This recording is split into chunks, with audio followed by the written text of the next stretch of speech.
Hey guys, it's Chris from eXp Educators. Oh, today is an awesome day at eXp. I am sitting here with none other than the CEO of eXp, Jason Gesing. Jason, welcome and thank you for your time today.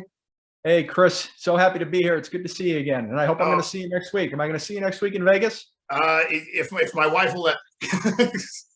Okay. So we're still working on that part, but all right.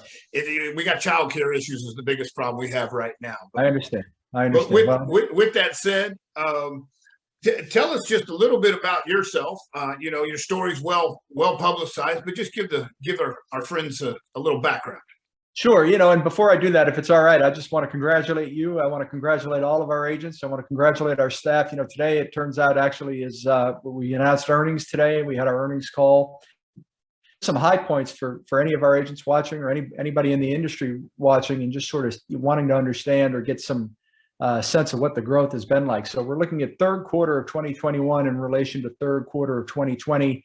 Yes. We realized revenue of $1.1 billion, which is an increase of about 97% over a year ago. Our gross profit is up 70% to $79.5 million. Net income is up 60% to $23.8 million. Adjusted EBITDA increased 6% to 23.1. And we paid a cash dividend again for the second consecutive quarter of 4 cents per share.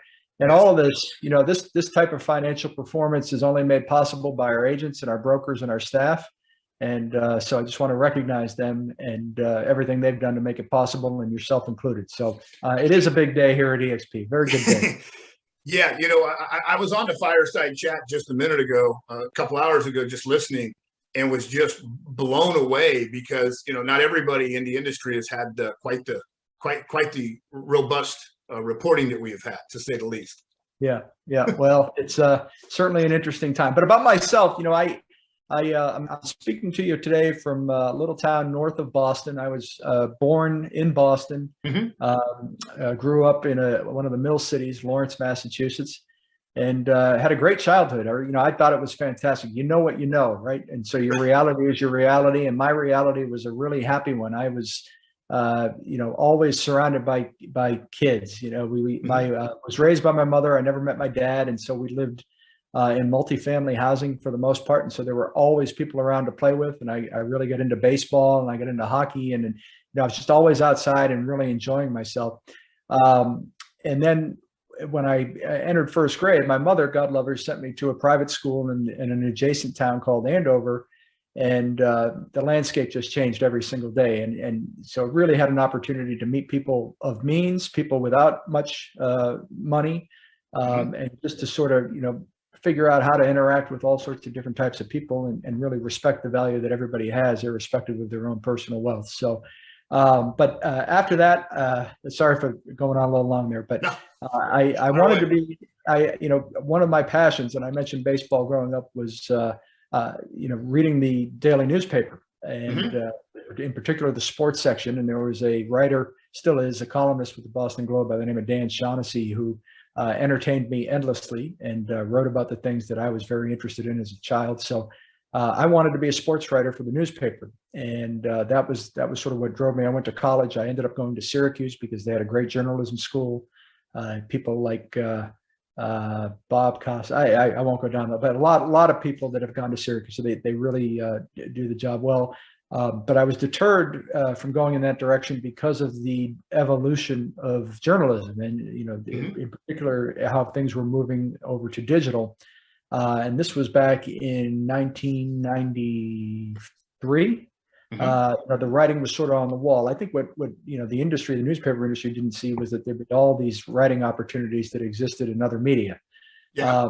But anyway, so I got out of college. I ended up working with a bunch of lawyers for a period of time, and they were government lawyers, and they were great people. They weren't billing their time, and but they were providing a public service, and so I ended up applying to law school. Went to Boston College Law School, and then practiced for the better part of 10 years. Largely, it was a transactional practice, so a lot of real estate, a lot of land use, a lot of zoning, public construction, public bidding, a little bit of labor and employment. Worked with great lawyers, great people, but I found it to be rather isolating. But it was a good view into some of what the industry was all about, but from a different perspective.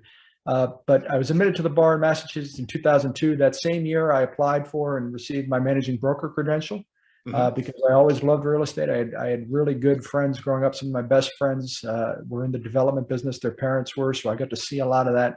And it was always something that was of great interest to me. So in 2002, when I received my license, I was doing business for friends and family as it would arise. I wasn't going out really and prospecting or anything like that because I still had my law practice. But it kept me sane, to be honest. And I noticed a few things. I noticed one that agents were pretty happy in relation to the lawyers. And secondly, and I suppose this is the source of part of that happiness, when I was a lawyer at the table and I was figuring out what documents had to go to the recorder and which ones had to go back to the office, and if this one's notarized, this one's not, and I'd look over and the agent had one piece of paper and it was their invoice, and they were making about 5 or 6 times what I was making. So I knew I was in the wrong seat. And so I picked it up a little bit. I wanted to be a bit more concentrated on the brokerage side and real estate. And I joined a company, realestate.com, which at the time was a division of Lending Tree, and they had perfected or really introduced for the first time the combination of warm telephone transfer with online lead gen. And so I learned about that. I made some great relationships, and one of those relationships indirectly led me to Glenn Sanford. The next thing I knew, one day in early 2010, January 2010, I found myself in the first version of eXp World as an avatar. And, I was not the most tech adept person on the planet by any stretch. And I actually viewed it and thought, well, I don't know that I'll spend a lot of time in here. But the great thing about eXp, and it's still like this today, even though we're much more mature, obviously, is that everybody involved just sort of rolls up their sleeves and contributes what they know, right? So I started to go to these Friday meetings. And at the Friday meetings, we talk about these things. And, Gabe LeBeau, who was with us previously and who we're still in touch with and think the world of, he released website copy, and with my background in journalism and the law, it was easy enough for me to open up the document, go in and make some editorial changes. And I could also do some legal work and get us into states as we were trying to launch in various states.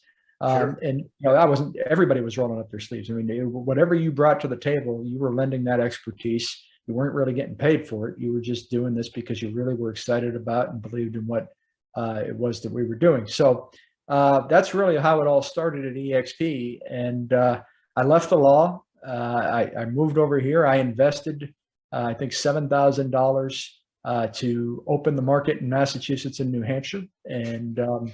And from there, I just kept doing what I could to contribute. And, I had some personal successes. I was able to attract or draw in some folks in the industry who've been around for a long time with well-known brand names, who were respected and credible, and they could see it. They could really see what it was that we were doing. And in fact, in one instance, there was a 23-person office that actually was going to shut down their franchise. They had relaunched as an independent. They saw the future of the industry, and they had invested in marketing collateral. And then we started talking, and they saw that eXp was the avenue for it that really was painting a picture of the future that was even more complete than the one that they were painting themselves. So I had success there.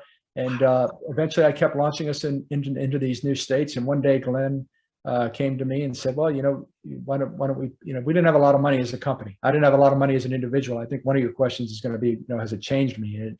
And it's really amazing to think just all that's happened to me in the last 12 years and to my family. But at the time, Glenn said, can I pay you, I think it was $1,500 a month to keep opening up these new states and doing the legal work. And I back then when I invested the $7,000, I received membership units of eXp Realty LLC. It was the only existing entity at the time, Washington State Limited Liability Company. So I said to Glenn when he made the offer, I said, well, you know what, I'll take the $1,500, but why don't we just do it in the form of membership units? And I don't know what came over me that day. It was probably the best decision I ever made. I was on a roll then. I made the decision to join, and for whatever reason, I made that decision that day, and certainly has panned out well. But throughout the course of my 12 years here, I've seen the company go from 25 agents to over 67,000 across the globe today, from 5 states to 18 countries and every state in the U.S. And it's just been tremendous. I mean, to see the staff that we brought in and just to see how complex the organization has become. But at its core, at its core, it's still the exact same thing, Chris. I mean, it's people rolling up their sleeves. It's just now there's 67,000 people plus another 1,500 staff that are rolling up their sleeves every day, and they're all fellow owners of the enterprise, and so they're excited to contribute, just as I was back then. And so the fundamentals remain the same, even as the organization's gotten a little bit more complex. But I've held a couple of different roles over the years, and I've just been blessed to be in this role and to be a part of the whole story. Well, that you talked about the beginning and everybody rolling up their sleeves, because as with any new business, it's all hands on deck all day. Yeah. It's not I'm going to take a break. I'm going over here to relax. Kind of when Glenn called you, what was your belief and mindset when you saw it in the beginning? Because it sounds like you came from some fairly traditional stuff, on the real estate law side, and then on the managing side, and so on and so forth. And then this, I mean, is beyond groundbreaking. It was when it first started.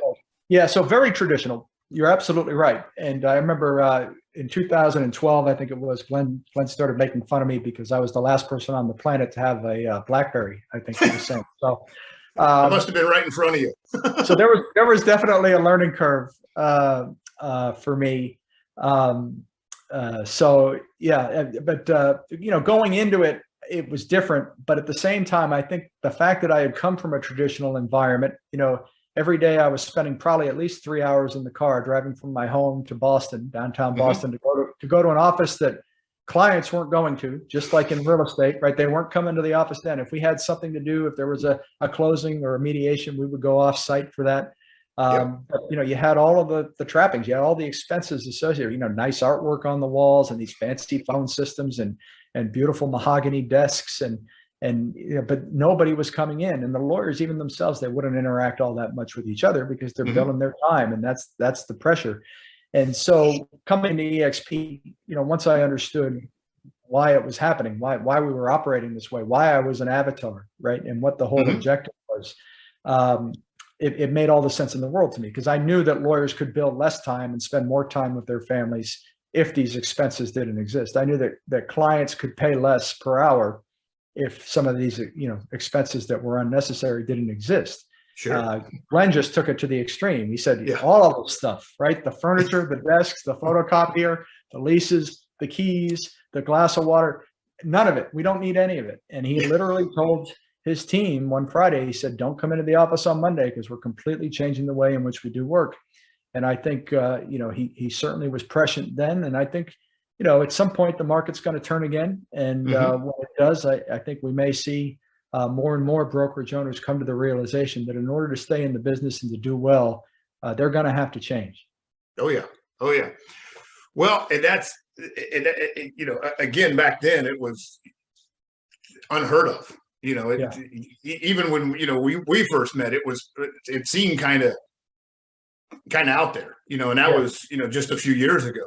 But so you got started. You said, hey, you know what? Keep the $1,500 a month. We're all in it together. How about just maybe a little love on some stock? How has it changed your life and your family's life? Just in general. Well, I'll tell you this. I've moved 1, 2, 3, probably 5 times since I started with eXp, and some of those were out of necessity.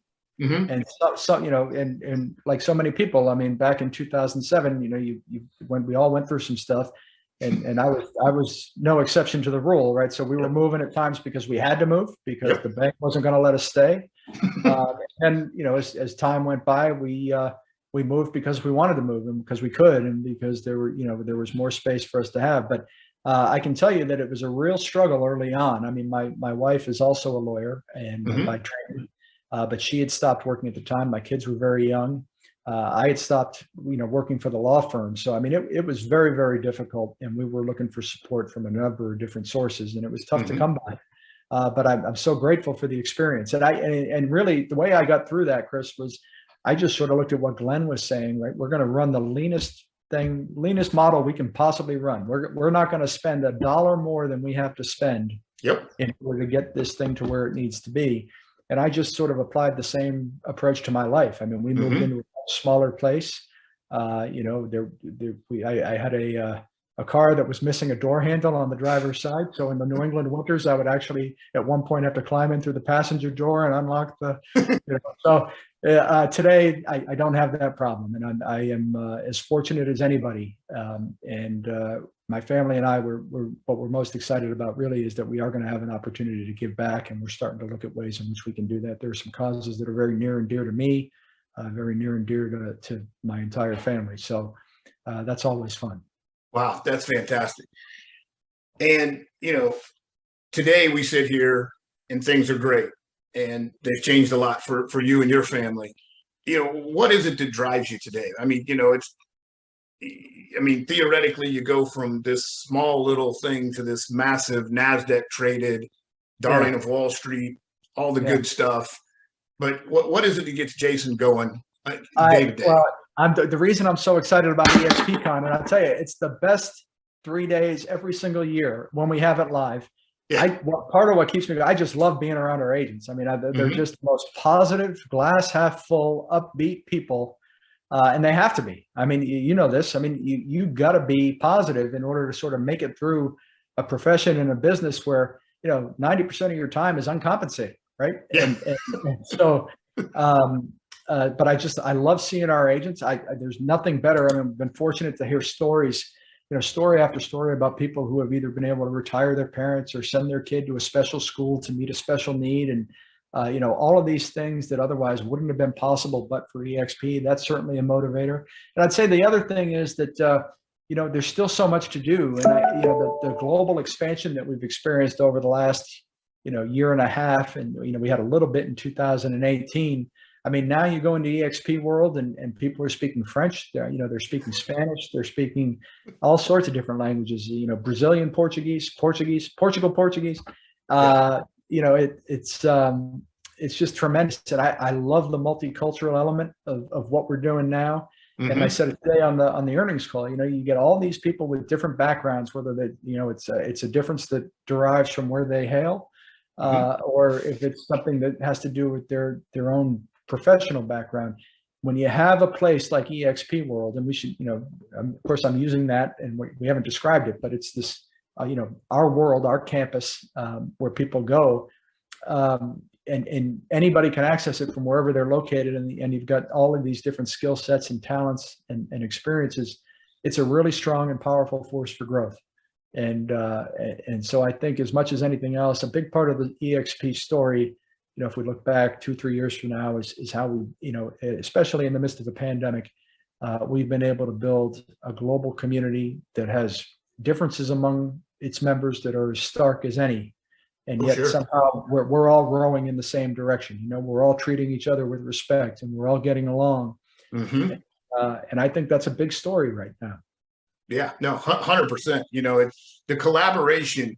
When you try to explain that to somebody, it's like a foreign concept to them, because in a lot of places it just doesn't exist. And here it's so everywhere. It's like oxygen in a room. I mean, it's just, it's amazing. It's amazing. So here's an interesting question for you, because, you know, sorry about the lighting here too, Chris. Let me see if I can. Brent Go bought me this ring light. I can never quite figure out how to get it working there. How's that? There you go. The sun moved on you. That's what happened. Sorry. So, you know, and even today, you know, there's, you know, a lot of disinformation out there. But if you and I were sitting at a table and we had an agent sitting across from us or with us that was a little skeptical about eXp, what would you say to him? I'd say that's okay. You know, I'd say I'd ask what the source of the skepticism is, and to your point, I think oftentimes when you hear what people are saying or what their view is about the company based on what they've heard, or, you know, their perceptions that they've formed on their own, it's oftentimes inaccurate. And so, you know, you correct where you can. But I think, you know, I would tell that person, look, you can only make that move when you've determined that eXp is right for you, right? It's not for everybody. But at the end of the day, if you go through the analysis, I mean, it really is a very clear and easy decision to make. Making the transition isn't always easy for people. You know, it's hard to move away from an organization you've been part of for a long time. But from a professional development standpoint, from a personal development standpoint, we just acquired Success Enterprises last year, the biggest personal development brand on the planet, as Glenn said. From that standpoint, and certainly from an economic standpoint, it's a very, very easy decision. But you never want to pull somebody along, right? You never want to drag somebody into something, because these are big changes. These are big decisions. Sure. And I think when you tell that person sitting at the table that they can take all the time they need to kick the tires, and they should kick them, but at the same time, understand that every week, I talk to people who say, hey, I joined, and I wish I had listened to you 2 years ago, or I wish I had listened 4 or 5 years ago.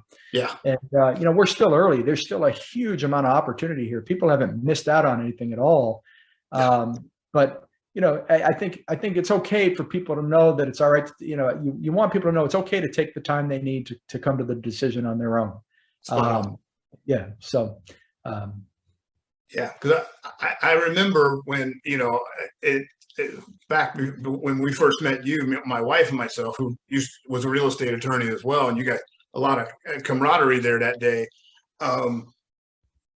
She's very, I'm always looking for the shiny new object, like every realtor, right? At least I used to. Now I don't look for shiny new objects anymore. I done found the brightest one in the box. But I was really not sure how it was going to go. And she says, I only have 2 questions for Jason. She walked in and we sat down, and you answered, and just boom, boom, very succinctly, very, you guys were speaking the same language that day. And I remember getting in the car, and I'm like, not knowing what to say, because I know I'm like jumping out of my skin. Right. And she's just like, we're in, it's done. That was a turning point for our family. Tell me how it's gone. I'd love to know. Well, as I tell people, things that I have, since we've gotten here, we have more profit, more equity, more time. And what we have more than anything is more peace. Yeah. It is just, there's something, you can't explain it. It's just totally changed our time. We spent a majority of the summer with our kids. There's seven, soon to be 9 is one of them, and the other one just turned 7. And we hated to see summer run out. I mean, we had so much fun, because whether it's the rev share, the stock, the systems that were in place that allowed us to, be on the road and do what we do, it just was, and we're going to have another fantastic year here, So yeah, it's all the above, so again, if you like profit, you like equity, you like time, and you like peace, this might be a place for you to take a look at. That's not your thing. Maybe you shouldn't come here. And if you like time with your kids, I mean, the 7 and 9 are great ages. My boys are 15 and 13 now. And one of the biggest things, the benefits for me, was that hour and a half drive each way, 3 hours a day in the car, just discontinued. I was able to give that time back to them, and I wouldn't trade that for anything. So that's great. I love hearing that. I love hearing that. That's awesome. Hey, I know time is precious. Today, a monster day at eXp. Anytime we have an earnings call is a big day around here. Any thoughts before we get going, Jason? Yeah, I think, Chris, we're just going to keep innovating as best we can. I mean, every single day, whatever initiative we look at, whatever thing we decide to pursue, whether it's express offers, which is interesting, we could have talked about that. But whatever it is, the first question is always, how is this going to benefit the agents? Mm-hmm. And if it doesn't benefit the agents, then we don't do it. And so I just, whether, for your peace of mind, whether for other agents that are with eXp on the call, or for those looking at it, just know that. I mean, we will continue always to try and add value to what it is that we offer to the agents. And that value, most of the time, is going to come from the agents themselves. I mean, I shared today, we're in relocation now because an agent introduced somebody who knew how to do relocation really well on a national basis. Yeah, it's great. And that's the power of agent ownership. I mean, those opportunities don't come before us if the agent doesn't have a reason to be excited about the success of the company. And that's the difference with eXp. It's unlimited upside, right? The agent controls it, but they got to earn it. And other companies will give you a block of this, or they'll give you $100,000 here, or they'll give you an advance against future commissions. Mm-hmm. But it's a one-time benefit. And here the agents know that they control it, and that it really is unlimited. And it's why we get such great entrepreneurial agents. And we're going to have a lot more of them. And I just couldn't be more excited. And I'm the luckiest guy to be a part of it. And I appreciate you having me on here. Go ahead. Yeah. Yeah. It's a lot. We pay out a lot in rev share. We pay out a lot in stock to our agents. And we wouldn't want it any other way. Yeah. So that's awesome. That's awesome. Jason, again, thank you for your time. We appreciate it. Guys, click the link below if you want to get some more information. You couldn't work for a better company. We couldn't be more excited. And as we love to say, if you knew what eXp Realty could do for you, you'd already be here. Jason, thank you again. Look forward to seeing you soon. Likewise. And thank you for your time. Let me know if I can be helpful at all. Thank you. Thank you. Appreciate it. Really enjoyed it.